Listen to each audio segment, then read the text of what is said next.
This is the Bahamas Tonight, the Northern Edition. Good evening, all. I'm Shasheena Rolle. As always, it is so great to have you with us.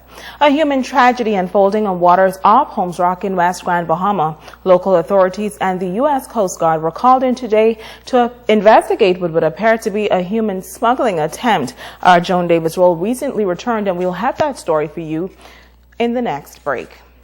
In other news, 2 Bahamians are among a group of 5 men arrested in Palm Beach County, accused of attempting to smuggle more than 300 pounds of cocaine and marijuana into the U.S. Now, according to the Palm Beach Post, a U.S. Customs and Border Protection plane spotted 2 boats 10 miles east of Palm Beach on Monday. U.S. officials say Edward Duncombe and Maxwell Tate, believed to be from Grand Bahama, were seen passing items to persons on the second vessel before that boat with the 2 Bahamians headed east for the Bahamas. Now, the second vessel, according to U.S. officials, then headed west for West Palm Beach. Tate and Duncombe were stopped by U.S. officials about 35 miles east of West Palm Beach, and they were taken to the U.S. Coast Guard station in Rivera Beach for questioning. Edward Duncombe and Maxwell Tate and 3 Florida men were charged in the U.S. District Court on Tuesday with drug possession and conspiracy to distribute drugs. They are all being held without bond. Also from the crime beat, ZNS News has learned that a young Grand Bahama man was stabbed following an altercation in Bimini on Wednesday night. Reports reaching our newsroom say the man, who only recently moved to Bimini to find employment, was airlifted to Nassau early Thursday morning for medical attention. Now, according to a family member, the young DJ sustained a punctured lung and other serious injuries. We are still awaiting an official police report on the apparent stabbing incident in Bimini. Also from the crime beat, police in Abaco are requesting the public's help in locating 25-year-old Oshani Armstrong of Dundastown. Police want to question him in reference to possession of an unlicensed firearm and possession of dangerous drugs. Now, anyone with any information that can help police to locate Oshani Armstrong is asked to call 911-919 or Abaco Police at 367-2560 or 367-3437. Police say he is considered armed and extremely dangerous. Switching gears now, Grand Bahama's ailing economy remains a topic of discussion as the government and other stakeholders work to put the nation's second city back on a firm footing. Tonight, a once popular tourist attraction continues to experience its challenges. Our Sabrina Brown has the details. Bazaar is a multicultural marketplace that has become a landmark on Grand Bahama and has attracted visitors to the island for decades. But the former shopping mecca has been hit hard by the recent economic recession, which has forced many merchants to shut their doors. Less than 30 of the 87 shop spaces are currently occupied. The Bahamas Hotel Catering Company Limited owns 25 units in the bazaar. Managing Director Damian Fox says the financial crisis has led to some safety issues on that property. We have I think it's only 2 security on at nighttime, and the lighting system is very bad out here. I was told by a few of the tenants that we need to try to get bulbs, but there's no funds right now to get light bulbs, but we asking the Grand Bahama Authority to give us some assistance to purchase some bulbs and stuff in the bazaar. The bazaar has some 14 owners, and Fox believes this could be somewhat challenging as plans are made to move the marketplace forward.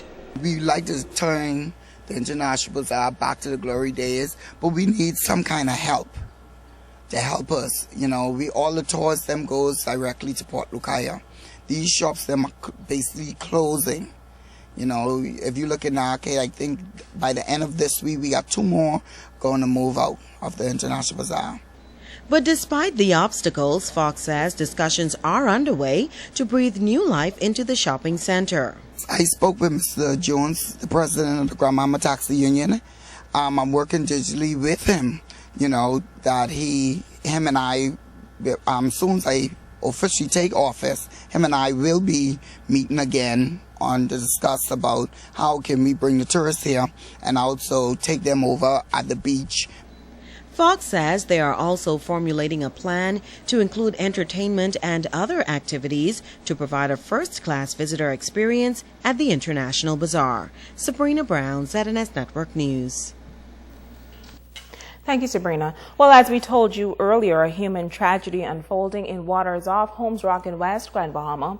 Local authorities and the U.S. Coast Guard were called in to investigate what would appear to be a human smuggling attempt gone bad. Our Joan Davis Rolle has this story.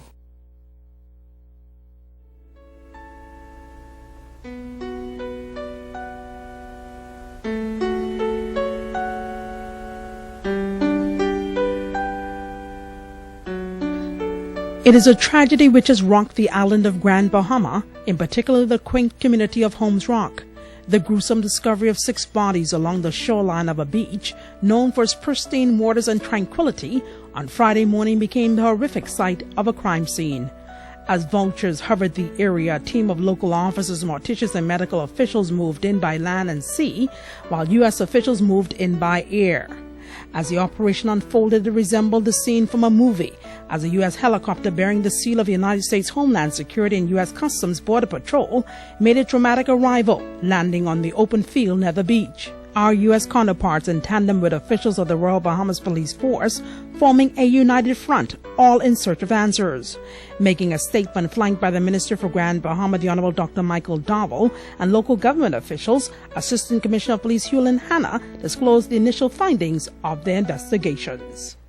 It's at some time about 8:37, Friday, the 19th of July, 2013, Police Control Room, Freeport, received information that 2 bodies were seen on the shoreline here at the Holmes Rock community, just west of the cemetery. Officers were immediately dispatched.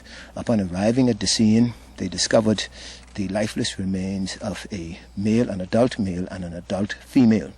The officers then trekked down about 600 feet, where they came across a male child, and some 100 or so yards, further they came across another person, and this is an adult female. Still moving further, the officers came across another adult female, and finally another adult female. Police say it's a mystery of how these 6 bodies ended up here on the beach, some of them extending almost 300 yards apart. We do not know how these persons come to be in this area. We do not know how their bodies got on the shore. At this point, we have the police craft that is plying the waters up and down to determine if there are any additional bodies to be discovered. Okay, Mr. Hanna, obviously we got some support from the U.S. Yes, Joan, I really want to thank the American Embassy, the Charge, and the American personnel for allowing the Halo to come and to assist us. We have a presence from our Marine Support Service, a reserve inspector who is on that aircraft now with other policemen, and they're going now to look in the waters and to see exactly what we see. The active crime scene leaving more questions than answers. Members of the local police dive team was called in as news began circulating that U.S. officials spotted a vessel submerged in nearby waters. Waters which we later learned had become a watery grave for 2 other victims described by police as 2 black males, bringing the total count of victims to 8. Minister for Grand Bahama, the Honorable Michael Dowell, was joined by Member of Parliament for West End and Bimini, the Honorable Obi Wolshcombe, as they described the ordeal as a human tragedy. This is all a very sad occasion here on Holmes Rock, in view of the fact that one of the lifeless bodies is of a child. We have to take very strong precautions. It's very difficult to say the circumstances around the drownings or potential situation. I was shocked to hear this because obviously you feel badly. You feel badly that people have lost their lives, but a youngster also losing his life. We'd like to understand what happened, and sometimes even when we're told what happened, you just still don't understand it. But right now we have to pray. Additionally, resident John Thompson made this passionate appeal in Creole.